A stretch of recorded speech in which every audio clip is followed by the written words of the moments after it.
Hi, welcome to another episode of Out of the Blue. I'm Blue, and today we're going to be talking about a very special requested video, and that is about Mars, the red planet.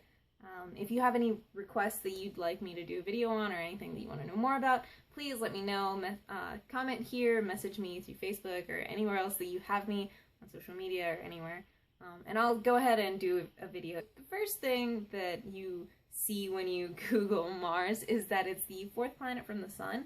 It's the last terrestrial planet, so it's the last one that's actually made up out of rocks and not gas like Jupiter or Saturn and other planets way out there. It's also the second smallest planet, right behind Mercury, which is the closest to the Sun. Of course, that's not including Pluto. If you want to know why that doesn't include Pluto, please watch here. You've probably heard me yell about it before. So Mars, second smallest planet. Even then, it's home to the largest volcano in the solar system, Olympus Mons, which is pretty cool because the solar system is pretty far out. The surface of Mars itself is really rocky, and it's full of a lot of iron oxide, which is just rust, and that's why it's red, and we call it the red planet. When you're looking at it to find it through a telescope or something, you can actually just see a little red dot when it's in the sky, and we can watch it at night, and that's how we know it's Mars, because it's red, little baby red planet. A long time ago, enough comets and stuff hit Mars that it actually lost its magnetosphere, and because of that, it has a really thin atmosphere. Regress to Earth a little bit. Our sky is blue. Why is the sky blue? Because we actually have a pretty thick atmosphere, and light that shines through the atmosphere is scattered by the gases in the atmosphere, and red light is scattered more than blue light, so the blue light hits us. On Mars, its atmosphere is so thin that the only time it goes through enough of the atmosphere is when the sun is setting. So the sunsets on Mars are actually blue. It's the same color blue that we see during the day, and that happens at sunset, and I think that's really pretty. So sunsets on Mars are blue. Other fun facts, people always wonder about life on Mars. Is there life on Mars? Well, there aren't little green men that are planning to attack us and destroy our civilization or anything like that. No War of the Worlds type stuff. But there could have been rivers and stuff that used to be on Mars that could have possibly supported some basic life. Even then, we don't know if it was too salty or acidic to actually support life, so we're still unsure if Mars ever had life. Because life is inhabitable to any other organic life, Mars is the only known planet inhabited entirely by robots. If you're in astronomy, you've heard that joke like a million times, and I'm sorry, but I said it again. Sue me. Speaking of, the most recent robot on Mars is Curiosity. You can follow Curiosity the rover on Twitter. It's very cute.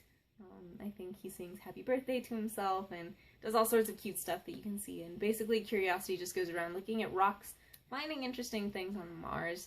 We want to explore Mars, right? Like, as a civilization, that's kind of been our goal for a while, is just getting people to Mars. And since I was really young, they've been saying, oh, you'll see people explore Mars within your lifetime. And that's actually really true, and I think it's true of people my age and people even older than I am. There is a very real possibility of people exploring Mars in the near future. Near future might be, 20 years, 30 years, but that's still really close if you consider all of human existence and all of existence in general. That's really nearby. Mars exploration is really close. We're on the cusp of it right now, so keep a lookout for that. It's really important. Recently, there were a few scientists that were kept in a dome that simulated Mars environments for about 8 months. They actually were just released on Saturday, so that's really neat. That was June 13th, 2015. If you're watching this, you're probably right now thinking about, what about that project where they have like 100 people that want to go to Mars? And that is called Mars One. It's actually based in the Netherlands. A man in the Netherlands decided he wanted to send people to Mars to live there for the rest of their lives.